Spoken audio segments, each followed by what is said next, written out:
안녕하십니까. 오영규입니다. 지금부터 변화와 혁신 그리고 성공의 길이라는 주제로 혁신 강좌를 시작하겠습니다.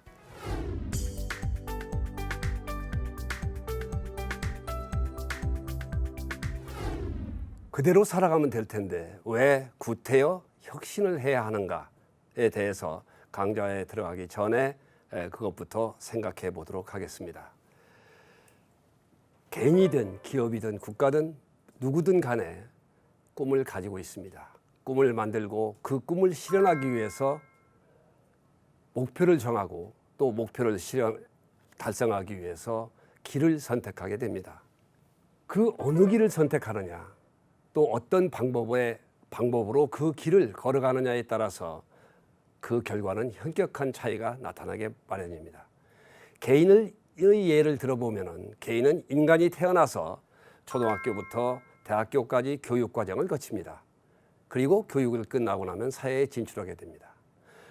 초등학교부터 대학교까지 가는 과정에서 대학교에 들어가기 전까지는 누구든지 똑같은 교육을 받고 거의 비슷한 환경에서 비슷한 조건으로 성장하고 또 교육을 받게 됩니다. 그러나 대학을 선택할 때 인간은 자기가 무엇을 앞으로 해야 될까를 소위 전공이라는 이름으로 학과를 선택하고 그 학과를 선택하면서 대학을 선택하게 됩니다. 그러면 4년 동안 교육과정을 거치면서 자기가 인생이 앞으로 살아가야 될 분야를 확정을 하고 그 분야에서 전문가로서 어떻게 성장해 갈 거냐를 준비하게 됩니다. 그러고 나서 사회에 진출합니다. 이때까지 대학을 마칠 때까지는 누구든지 간에 거의 비슷한 조건에서 큰 격차 없이 성장하게 됩니다. 개인 간의 격차는 사회 생활을 하면서 차이가 납니다.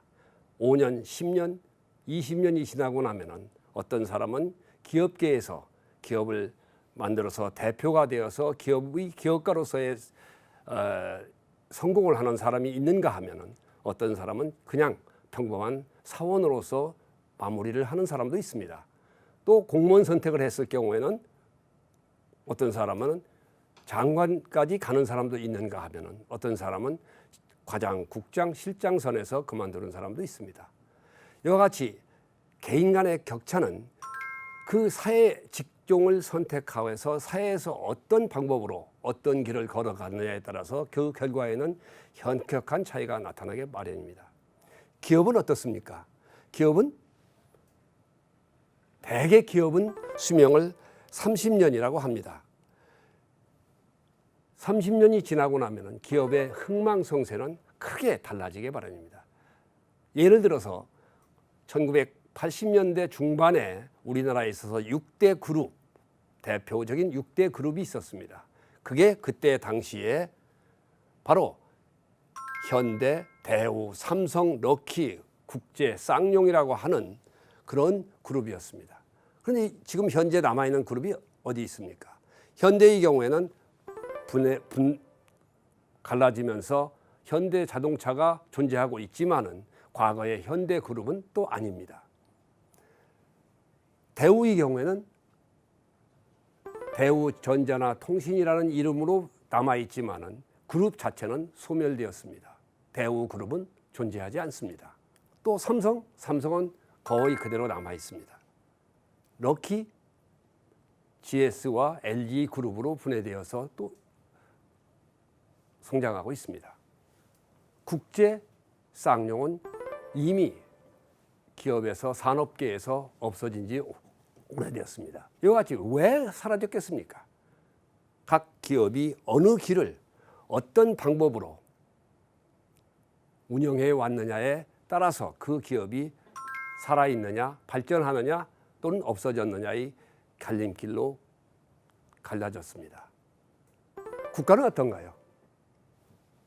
제 나이 또래의 사람이라면 1960년대에 우리나라의 실정을 너무도 생생하게 기억할 겁니다.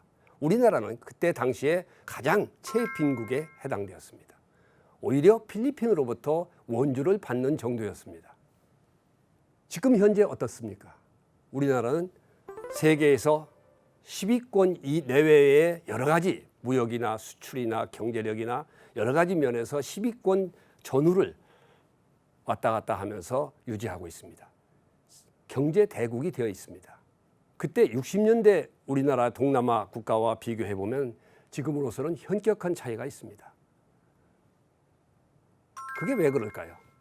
우리나라는 60년대부터 시작되었던 경제 개발이라는 국가 주도의 경제 개발 계획을 중심으로 해서 수출을 중심으로 해서 고도의 성장을 해오는 과정에서 현재의 우리나라가 된 겁니다.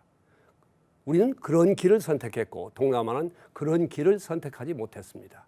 그래서 지금 현재의 동남아 국가이고 우리나라는 거의 선진국 수준에서 경제력을 보유하고 있습니다. 이와 같이 개인이든 국가든 간에 어떤 목표를 가지고 어떤 꿈을 가지고 그 꿈을 실현하기 위해서 목표를 설정하고 그 목표를 실행하기 위해서 어떤 길을 선택했느냐, 그리고 어떤 방법으로 경영을 하고 살아왔느냐 또는 국가 경영을 했느냐에 따라서 지금의 그 결과는 현격한 차이가 나타날 수밖에 없다. 그 차이는 기본적으로 그런 길의 선택에 있는 것이다. 그 길은 무엇이냐? 결국 혁신의 길로 가느냐, 그대로 정체의 길을 가느냐의 차이다. 이렇게 볼 수가 있습니다.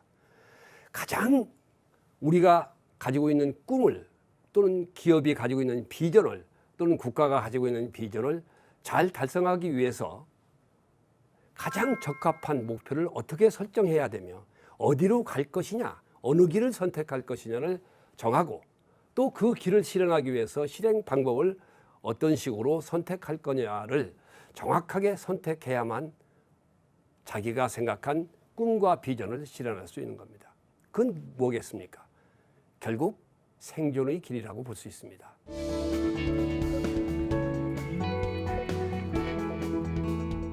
치열한 경쟁 속에서 살아남기 위해서는 결국 어느 길을 선택할 것이냐 하는 길이 중요한 것이고 그것이 곧 혁신이다.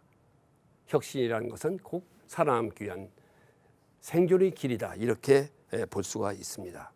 그래서 지금 말씀드렸던 목표 설정과 방향 설정 그리고 길의 선택을 어떻게 했느냐에 따라서 개인이든 기업이든 국가든 간에 성공의 성패를 좌우하는 핵심 요소다. 이렇게 말씀드릴 수 있고 그렇기 때문에 우리가 혁신을 하지 않으면 살아남기가 어렵다. 그리고 살아남기 어렵다는 것은 변화와 경쟁 속에서 정체될 수밖에 없고 정체되면 결국 소멸될 수밖에 없는 운명이 될 수도 있다. 그것이 과거 기업 그룹들이 1980년대 중반에 있었던 그룹이 소멸되었던 그룹들을 예로 보면 우리가 생생하게 알 수 있고 동남아 국가와 우리나라의 경쟁력 격차가 1960년대와 지금의 격차를 비교해 보면 너무도 생생하게 알 수 있는 것이다. 그래서 곧 혁신을 해야만 된다.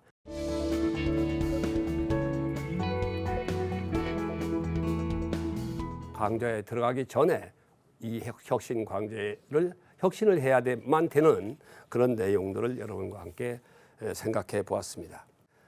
그러면 제가 진행할 강좌는 크게 세 가지로 나누어서 진행할까 합니다.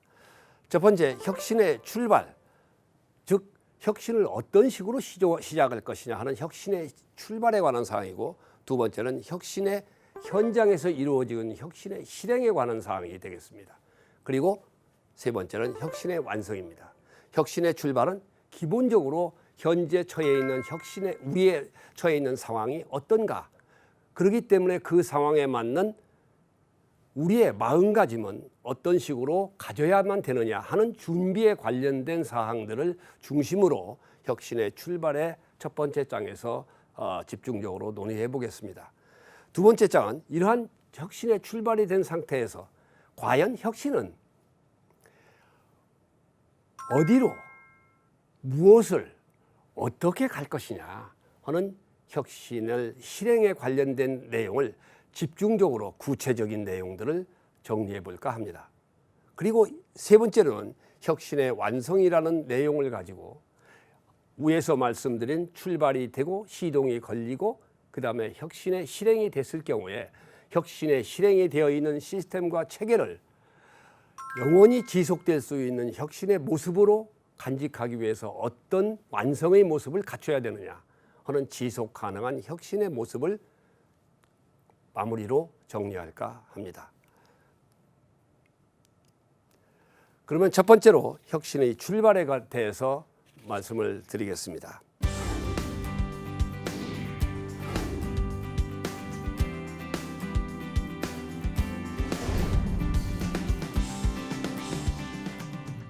출발의 의미를 우리가 한번 생각하고 들어가는 것이 좋겠습니다. 우리가 흔히 얘기하죠. 시작이 반이라고 합니다. 왜 그러냐 하면은 과거부터 우리 옛말의 어른들이 말했듯이 시작이 반이다. 왜 그럴까요? 시작을 하지 않으면 아예 어떤 것도 출발을 할 수가 없습니다. 그래서 시작을 해야 됩니다. 그 시작을 해야 된다는 중요성과 두 번째로는 시작을 어떻게 하느냐에 따라서 앞으로 본격적으로 일을 시작함에 있어서 실행함에 있어서 잘할 수 있느냐 잘못할 수 있느냐는 출발점입니다. 그렇기 때문에 시작이 반인 겁니다. 백지에 그림을 그리는데 어떤 식으로 그림을 시작할 것이냐. 스케치를 하는데 잘못 스케치가 됐을 경우에 본 그림은 잘 나올 수가 없습니다. 그리고 처음에 그림칠을 물감을 칠할 때 채색을 할 때 잘 해야만이 본 그림이 잘 그려질 수가 있습니다. 처음 채색이 잘못됐을 때는 덧칠을 해야 되고 덧칠을 하다 보면 그림의 질은 높아질 수가 없습니다. 마찬가지입니다. 혁신이라는 것도 혁신이라는 그림도 시작을 처음부터 잘 시작해야만이 나중에 본격적으로 혁신의 모습이 잘 실행될 수 있고 또 완성의 모습으로 갈 수가 있습니다. 혁신 출발이나 시작의 성공 요건은 두 가지로 정리해 볼 수 있습니다. 뭐냐면 첫 번째 하나는 상황인식입니다. 지금 우리가 혁신을 해야 할까 또는 이것을 해야 할까 안 해야 될까 하지 않아도 되는가의 결정은 지금 현재 우리가 처해 있는 상황이 어디에 있느냐를 정확하게 알 때 가능합니다. 상황인식을 잘못하면 아무리 좋은 대책을 할 수 있는 능력을 갖췄다 하더라도 지금 현재 이 액션을 취해야 되느냐 해서는 안 되느냐의 판단을 잘못하게 되면 시작 자체가 잘못될 수 있습니다. 그래서 시작의 출발의 요체는 바로 해야 하느냐 안 해도 되느냐 해서는 안 되느냐에 관련된 상황 인식에 관한 기본적인 능력, 냉철한 상황 인식을 할 수 있는 능력을 갖췄느냐 안 갖췄느냐 이런 것들을 정리할 필요가 있습니다. 두 번째는 바로 이렇게 해서 상황 인식이 됐다면은 마음가짐을 어떻게 가져야 되느냐, 의지를 얼마만큼의 강한 의지로 임해야 되느냐 하는 것에 관한 마음가짐, 즉 생각과 그 생각을 위한 준비 과정입니다. 그래서 항상 중요한 것은 마음이 먼저 바뀌어야 됩니다. 마음이 바뀌지 않으면 어떤 것도 되질 않습니다. 그래서 불교에서는 마음이 곧 부처라고 합니다. 부처가 되기 위해서는 마음의 부처가 되는 겁니다. 자기 마음 속에 어떤 마음 상태를 가지고 있느냐에 따라서 부처가 될 수도 있고 부처가 되지 않을 수도 있습니다. 그래서 먼저 마음이 바뀌어야 변화가 바뀐다. 여러분 다 아시는 영국의 대처 수상, 과거의 대처 수상이 했던 말이 있습니다. 그래서 우리는 흔히 그것을 대처의 철학이라고 얘기합니다. 대처는 생각을 조심해라 말이 된다. 말을 조심해라 행동이 된다. 행동을 조심해라 습관이 된다. 습관을 조심해라 성격이 된다. 성격을 조심해라 운명이 된다. 그래서 모든 것은 생각한 대로 되게 마련이다 라고 했습니다. 대처의 철학을 혁신이라는 것에 생각해 볼 때 항상 제가 앞서 말씀드렸던 생각, 나의 생각이 어디에 있느냐, 나의 마음가짐이 어디에 있느냐가 혁신 출발에 있어서 가장 중요한 요소다 하는 점을 말씀을 드리는 겁니다. 그래서 출발과 시작의 성공 요건은 상황 인식 능력과 생각의 마음가짐, 이 두 가지로 정리해 볼 수가 있습니다. 다음으로 혁신에 있어서 가장 중요한 것은 핵심적 요소는 CEO입니다. 혁신을 시작하는 것도 CEO고 혁신을 성공시킬 수 있는 것도 CEO의 마음가짐과 솔선수범할 수 있는 행동입니다. CEO가 어떤 마음가짐으로 어떤 상황인식을 가지고 대처하느냐에 따라서 이 혁신의 성공과 실패를 좌우할 수 있다 하는 점을 말씀을 드릴 수가 있습니다. 혁신의 출발에 있어서 출발의 의미를 말씀드렸습니다만, 그러면 여기서 혁신은 과연 어떤 것인가를 사전에 정리해 보고 들어가도록 하겠습니다. 흔히 우리가 혁신에 대해서 얘기하면 떠오르는 생각들이 부정적인 생각이 더 강한 것 같습니다. 혁신하면 참 어렵다. 그리고 모든 것을 확 바꾸는 것이다. 또 그러기 때문에 바로 조직이나 사람이나 이런 것을 결과적으로 대대적으로 축소하는 것이다. 구조 개혁이다. 하는 식의 생각들이 먼저 떠오르는 게 많습니다. 극단적으로 얘기하면 개혁이고 세상을 뒤집는 거다. 조직을 뒤집고 사회를 뒤집는 것이다 하는 혁신이라는 의미를 부정적으로 보는 경우가 많이 있습니다. 그러나 진정 혁신이 그런 부정적인 요소일까요? 그것은 앞서 제가 혁신 강좌를 얘기할 때 말씀드렸듯이 기본적으로 혁신은 생존의 길이다. 살아남기 위한 경쟁력 확보의 수단이다 하는 것을 말씀드렸습니다만, 여기에서도 같은 맥락에서 혁신을 이해해야만 합니다. 그래서 혁신을 구체적으로 그러면 혁신이 의미하는 바를 여러분과 함께 점검해 보도록 하겠습니다. 혁신은 세 가지 의미를 갖고 있습니다. 변화라는 것, 그 다음에 개선이라는 것, 그 다음에 새로운 것이라는 이 세 가지 의미를 함축하는 내용이 됩니다. 변화는 뭘까요? 우리 사회의 모든 것은 변합니다. 여러분, 시장이 항상 변하지 않습니까? 상품도 변합니다. 사람의 기호도 변합니다. 그렇기 때문에 시장과 사회와 모든 것들이 변해갑니다. 그렇기 때문에 이 변화가는 속에서 다 변해가고 있는데 내가 변하지 않는다면 어떻게 됩니까? 같은 사람들이 5명이 달려가고 있는데 다른 사람은 100m로 달려가고 있는데 시속 100km로 달려가고 있는데 나는 60km로 달려가고 있다. 그러면 어떻게 될까요? 종착역에 도착할 때는 현격한 차이로 떨어질 수밖에 없습니다. 그러면 그 대우에서 낙오가 될 수밖에 없고, 낙오라는 것은 결국 경쟁에서 사라지는 겁니다. 이와 같이 변하는 거거든요. 우리 시장 한번 보십시오. 어제의 상품이 그대로 있는 것이 없지 않습니까? 우리 코닥이라는 우리 필름 한번 생각해 볼까요? 과거에 코닥이 세계적으로 가장 유명한 필름 회사였고, 그 코닥 필름을 가지고 미국에서 로체스타 대학을 일으킬 정도로 그 도시 지역을 융성하게 만들었고, 그래서 미국 경제에 도움이 됐었습니다. 그러나 그것은 필름이라는 것이 이제는 흔적도 없이 사라지면서 코닥은 사라졌습니다. 그만큼 상품이라는 건 변화할 수밖에 없습니다. TV가 어제의 TV가 아니고 과거의 TV가 아닙니다. 하루하루가 변해가고 있습니다. 시장에서의 상품은 너무도 빠르게 변해갑니다. 또 경쟁은 우리나라 기업 간의 경쟁이 아니라 세계 기업과 글로벌 경쟁을 해야만 합니다. 글로벌 경쟁을 해야만 수출을 할 수가 있고, 수출에서 지면은 결국 우리 상품은 팔 수가 없기 때문에 기업은 망할지도 모릅니다. 그런 것들이 뭐겠습니까? 시장의 변화입니다. 그리고 사람의 기호는 어제 하던 음식을 그대로 만족하고 살지는 않습니다. 계속 변해갑니다.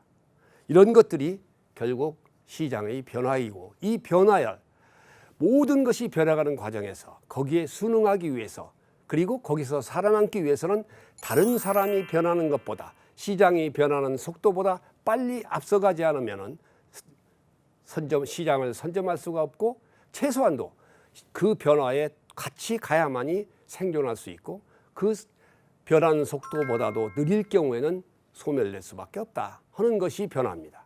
그래서 이런 변화에 대한 순응, 그것이 적응, 이런 것들이 일종의 혁신의 한 파트다. 두 번째로는 현재보다 나은 것을 개선하는 겁니다. 그런 개선이라는 건 뭘까요? 현재 하고 있는 방법, 하고 있는 제품을 중심으로 바로 바꿔가는 거죠. 그래서 현재 하는 것 방법이 최선이 아니고 이보다 더 좋은 방법이 있을 수 있다 하는 전제하에서 새로 일하는 방식, 물건을 만드는 방법, 물건의 기능면, 기술적인 측면, 또 우리 살아가는 방식, 모든 것, 기업 경영의 방식, 모든 것들을 지금보다도 더 좋은 방법으로 있는 그대로 놔두면서 바꿔가는 것.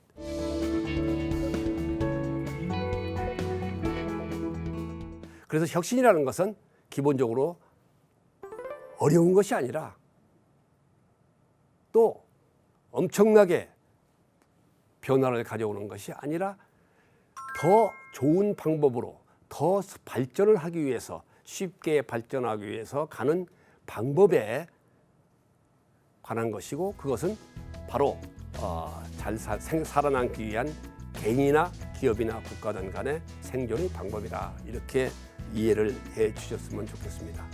오늘은 여기까지 혁신의 의미에 대해서 여러분과 함께 검토해 보았습니다.